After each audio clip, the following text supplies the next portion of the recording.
Training and development can contribute to companies' competitiveness. Competitiveness refers to a company's ability to maintain and gain market share in an industry.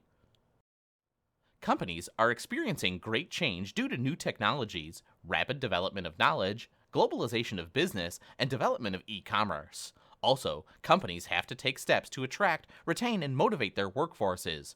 Training is not a luxury, it's a necessity if companies are going to participate in the global and electronic marketplaces by offering high-quality products and services.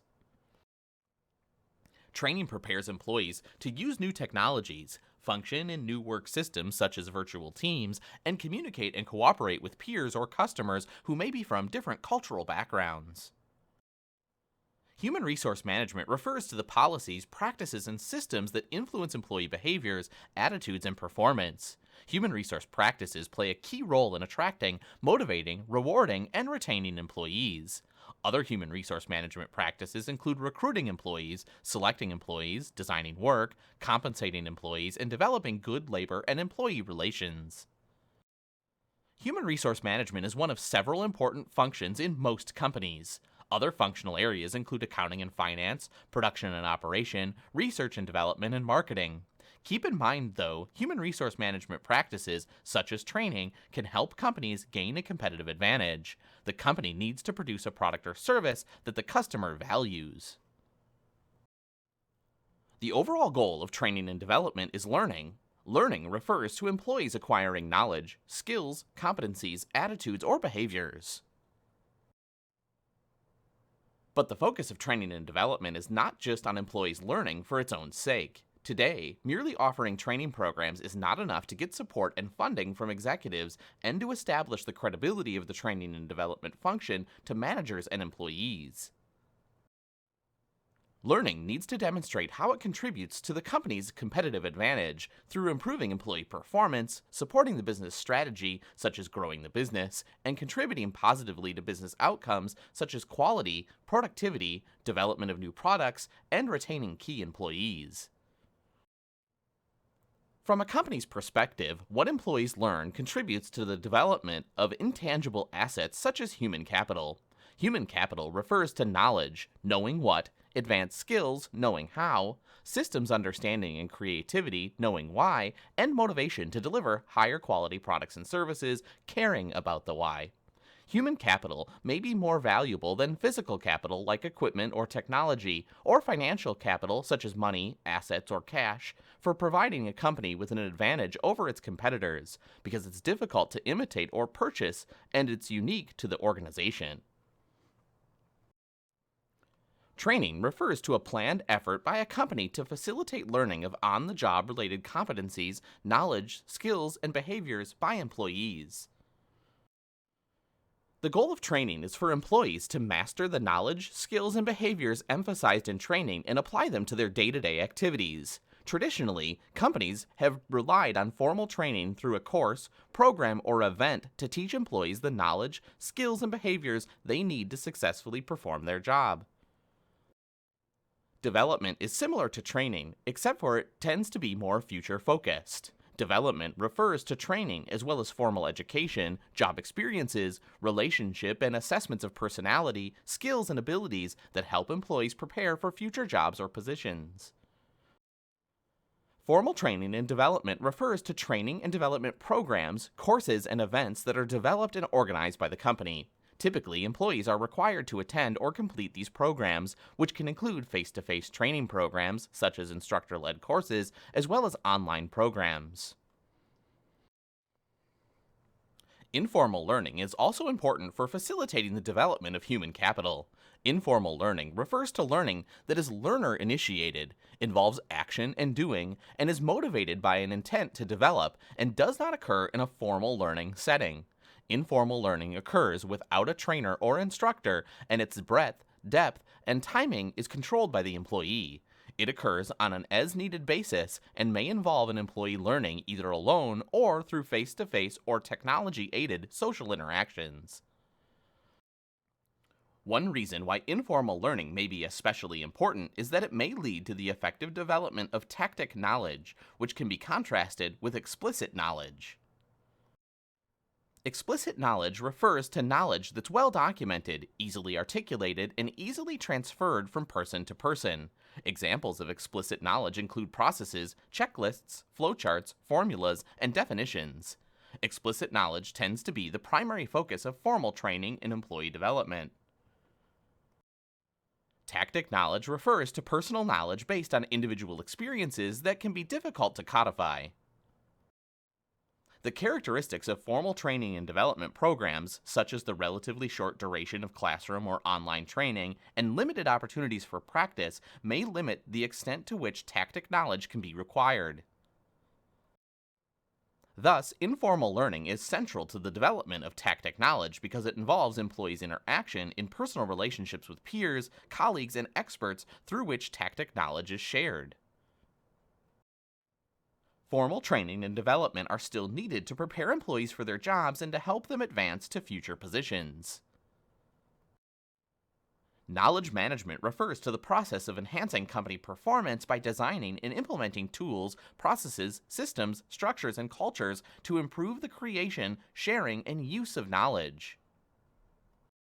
Many companies who recognize the value of learning have taken steps to ensure that formal training and employee development is linked to strategic business objectives and goals, use an instructional design process to ensure that these programs are effective, and compares or benchmarks the company programs against its competitors or other companies in the industry.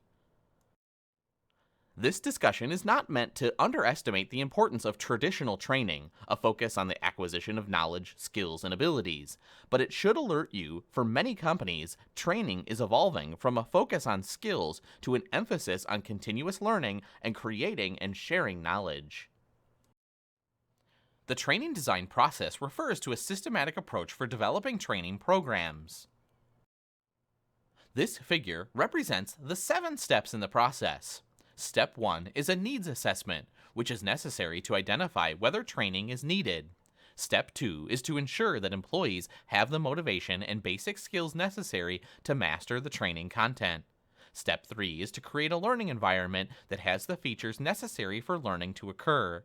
Step 4 is to ensure that trainees apply the training content in their jobs. Step 5 is to develop an evaluation plan. Developing an evaluation plan includes identifying what types of outcomes training is expected to influence, for example, learning, behavior, or skills. Choosing an evaluation design that allows you to determine the influence of your training on those outcomes, and planning how to demonstrate how training affects the bottom line. Step 6 is to choose the training method based on the learning objectives and learning environment. And finally, Step 7 is to evaluate the program and make changes in it or revisit any of the earlier steps in the process to improve the program so that learning, behavior, change, and other learning objectives are obtained. The training design program shown in our figure is based on the principles of instructional systems design. Instructional systems design, referred to ISD, refers to the process of designing and developing training programs. There is not one universally accepted instructional system development model. The training design process sometimes is referred to as the ADDIE model because it includes analysis, design, development, implementation, and evaluation. Step 1, conducting needs assessment, and Step 2, ensuring employees' readiness for training, are related to analysis. The next 3 steps, creating a learning environment, ensuring transfer of training, and developing an evaluation plan, are design issues. Step 6, selecting and using a training method, refers to implementation. Step 7, monitoring and evaluating the program, refers to evaluation.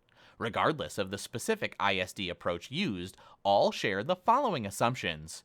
Training design is effective only if it helps employees reach instructional or training goals and objectives.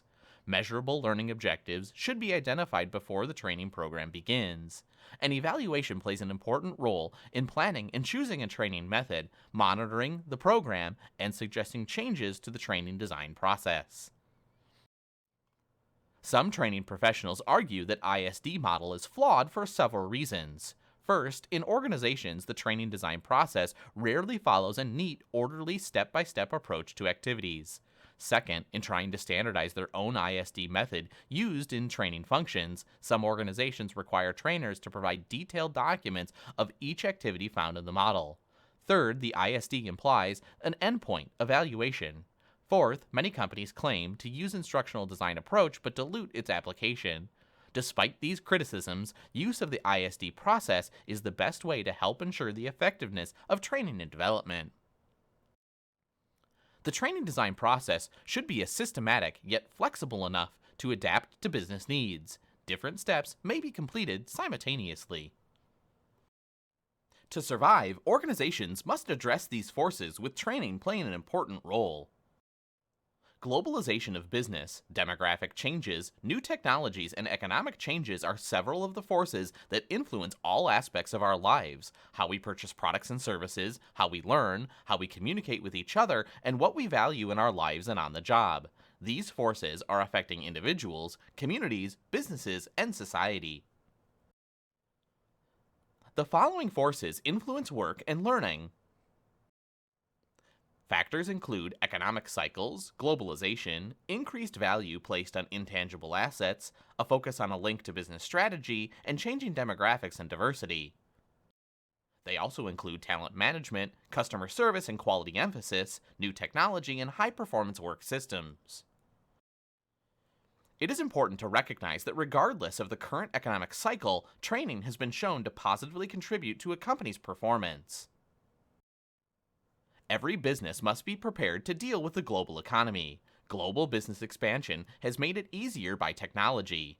The internet allows data and information to be instantly accessible and sent around the world. Globalization is not limited to any particular sector of the economy, product, market, or company size. Companies without international operations may buy or use goods that have been purchased overseas, hire employees with diverse backgrounds, or compete with foreign-owned companies operating within the United States. Globalization is likely to increase as major opportunities to expand into new markets grow due to the increasing number of customers overseas who have products and services and income to buy them. Training and development can help a company's competitiveness by directly increasing a company's value through contributing to intangible assets.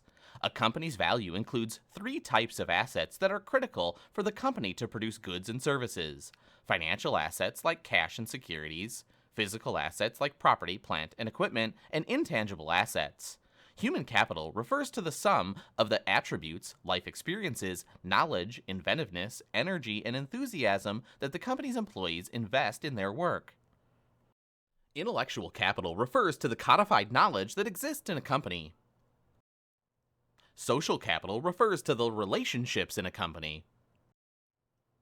Customer capital refers to the value of relationships with persons or other organizations outside the company for accomplishing the goals of the company, like relationships with suppliers, customers, vendors, and government agencies. Intangible assets are equally as valuable as financial and physical assets, but they're not something that can be touched, as they're non-monetary. Given the important role that intangible assets and human capital play in a company's competitiveness, managers are beginning to see a more important role for training and development as a means to support a company's business strategy. That is, its plans for meeting broad goals such as profitability, market share, and quality. Managers expect training and development professionals to design and develop learning activities that will help companies successfully implement strategy and reach business goals.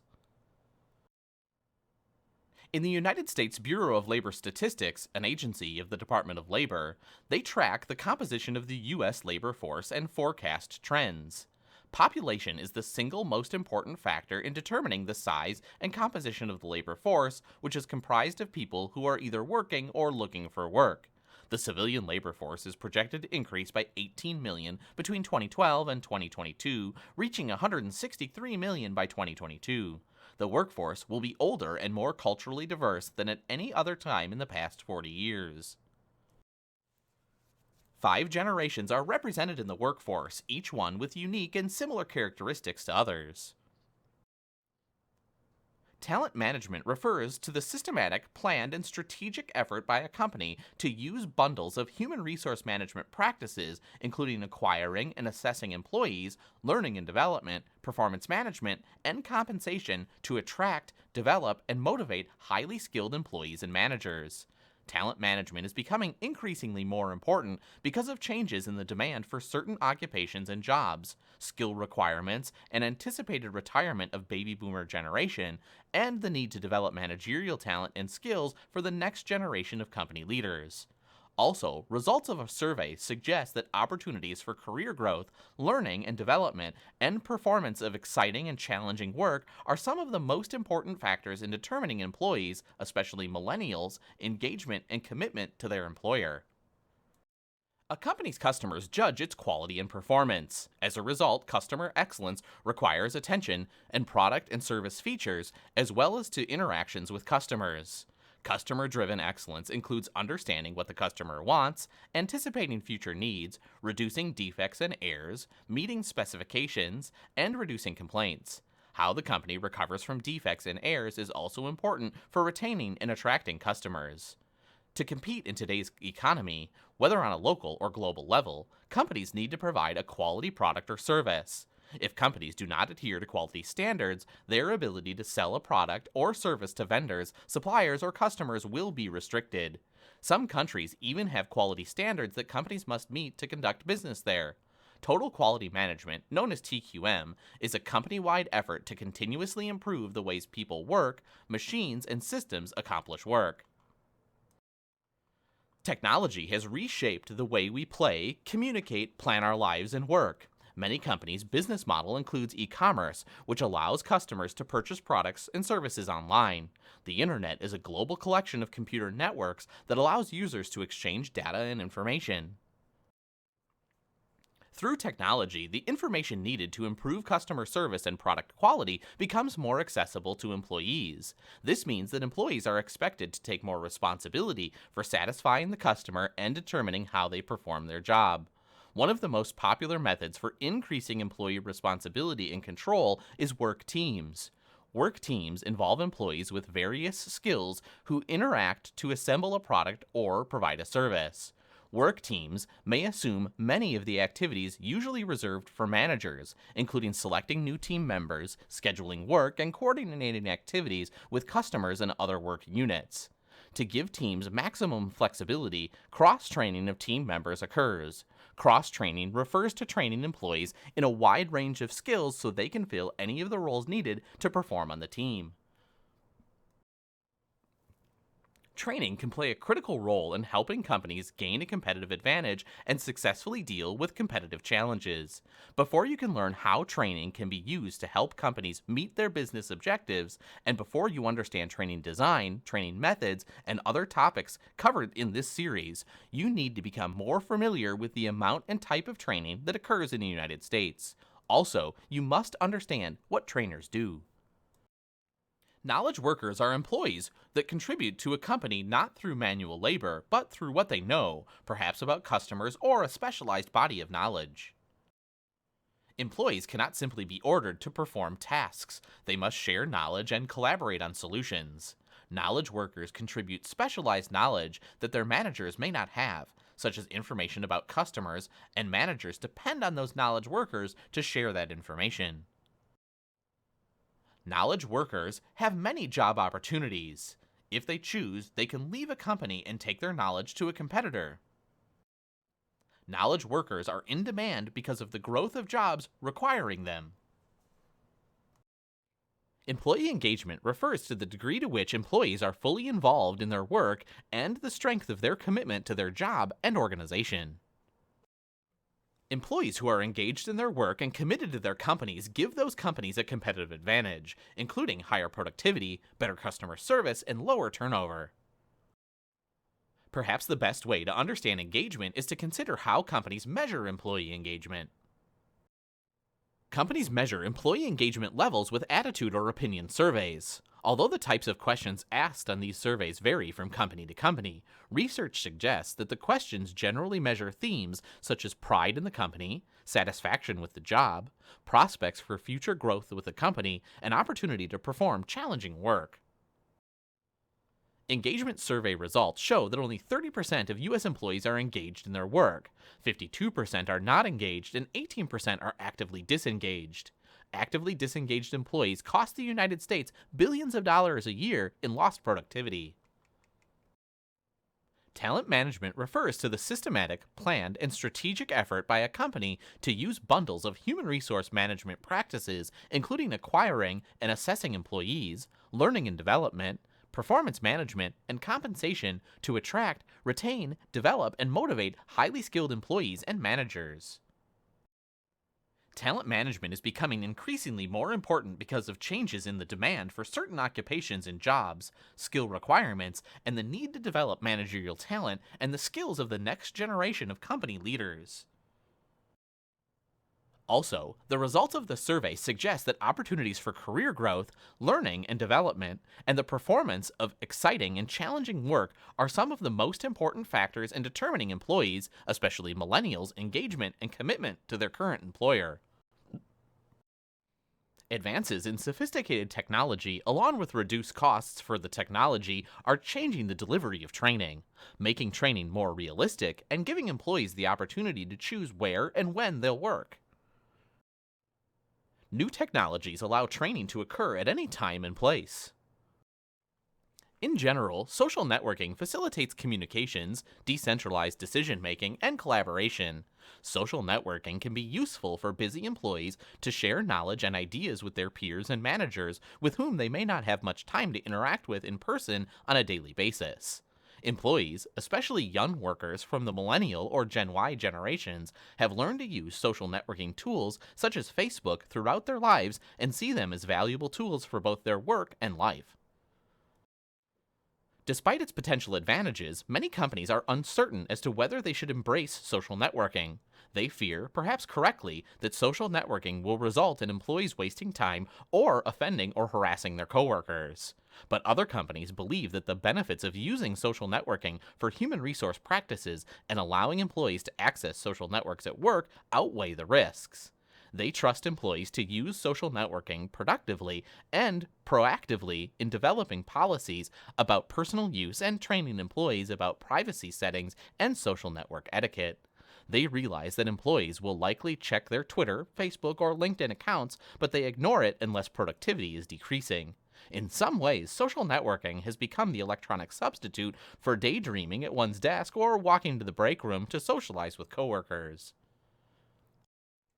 Advances in technology, including more powerful computer chips and increased processing power of PDAs, notebooks, and iPhones, have the potential for freeing workers from going to a specific location to work from a traditional work schedule. One estimate is that at least 9.5% or 13.4 million U.S. employees are working at home at least one day a week. 1 in 4 home-based employees are working in management, business, and finance jobs, and the others are self-employed. Technology also allows companies greater use of alternative work arrangements. Alternative work arrangements include independent contractors, on-call workers, temporary workers, and contract company workers. A key training issue that alternative work arrangements presents is to prepare managers and employees to coordinate their efforts so that such work arrangements do not interfere with customer service or product quality. The increased use of alternative work arrangements means that managers need to understand how to motivate employees who may actually be employed by a third party, such as a temporary employee service or leasing agency. New technology causes changes in skill requirements and work roles and often results in redesigned work structures like using work teams. Work teams may assume many of the activities usually reserved for managers, including selecting new team members, scheduling work, and coordinating activities with customers and other units in the company. Cross-training refers to training employees in a wide range of skills so they can fill any of those roles needed to be performed on the team. Besides changing the way that products are built or services are provided within companies, technology has allowed companies to perform work using virtual teams. Virtual teams refer to teams with members that are separated by time, geographic distance, culture, and/or organizational boundaries, and that rely almost exclusively on technology, such as email, internet, and video conferencing, to interact and complete their projects. Virtual teams can be formed within one company whose facilities are scattered throughout the country or the world. A company may also use virtual teams in partnerships with suppliers or competitors to pull together the necessary talent to complete a project or speed the delivery of a product to the marketplace. The success of virtual teams requires a clear mission, good communication skills, trust between members that they'll meet deadlines and complete assignments, and an understanding of cultural differences. For several reasons, the data should be viewed as reasonable estimates of practices rather than precise facts. One is that the samples may not be representative of all size or types of companies.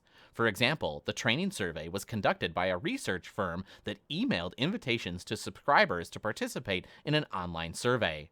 The response rate ranged from 31% for large firms to 28% for small firms. The ATD and the annual State of the Industry report includes hundreds of organizations across all major industries grouped into three categories: companies who've received awards for training, ATD Best Award winners, and Fortune Global 500 companies, and consolidated responses. You may be asking yourselves questions such as, how much time and money do companies spend on training? Or, is instructor-delivered training obsolete? This course provides a snapshot of trends in the workplace learning environment. U.S. organizations continue to invest large amounts of money in learning initiatives. Here's an overview of some of the key trends in these investments. Direct expenditures as a percentage of payroll and learning hours have remained stable over the last several years. Self-paced online learning is the most frequently used type of technology-based learning. Of the $61.8 billion spent on training, 63% is for internal costs, such as training staff salaries and course development, and 27% is for services by external providers, such as consultants, workshops, or training programs outside the company, and 10% is on tuition reimbursement. After several years of increases in cost per learning hour, it fell in 2013, suggesting that companies are more effectively distributing training to employees. Higher investment in training by companies in the United States is related to the use of innovative training practices and high-performance work practices such as teams, employee stock ownership plans, incentive compensation systems like profit sharing, individual development plans, and employee involvement in business decisions. This spending, along with the use of high-performance work practices, has been shown to be related to improved profitability, customer and employee satisfaction, and the ability to retain employees. How do the training practices of companies that have recognized training importance in gaining a competitive advantage differ from other companies? ATD's State of the Industry report in 2013 compares the training practices of companies that were part of the ATD benchmarking program, in which companies that received ATD Best Awards recognizing companies that show a clear link between learning and performance. Benchmarking program companies provided ATD with a standard set of information on their training practices, like the number of hours spent in training. These included 340 companies with an average of 16,719 employees. Here are the characteristics of these award-winning companies. Alignment of business strategy with training and development.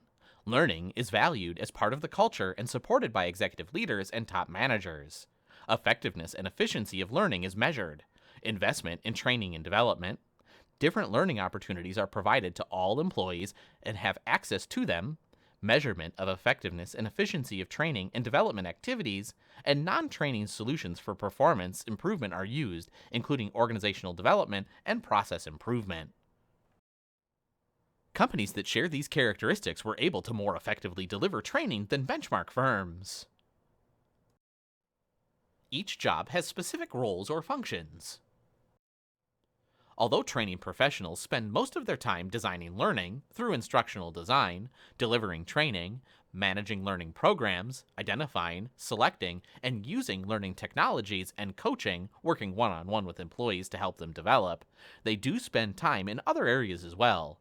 Performance improvement, designing and developing solutions to close performance gaps, Talent management, including talent acquisition, development, and retention, and knowledge management are other important areas of expertise. The fundamental competencies anchor a competency model for training and development. These fundamental competencies include interpersonal skills, business skills, personal skills, a global mindset, industry knowledge, and technology literacy. The fundamental competencies are important regardless of a training's area of expertise or role, but are used in different extents in each role or specialization. Traditional narrow jobs in the training and development field focus on one type of expertise, like instructional designer or technical writer. Those are changing, however, having multiple areas of expertise becoming more necessary for training and development to contribute to the business. Project management requires the knowledge of new training technology, like web delivered learning, mobile learning, and knowledge management systems, and the ability to manage managers, engineers, scientists, and others who may have more expertise, knowledge, or technical savvy than the trainer. In most companies, training and development activities are provided by trainers, managers, in house consultants, and employee experts. However, as the snapshot of training practice suggests, training and development activities are also outsourced. Outsourcing means that training and development activities are provided by individuals outside the company.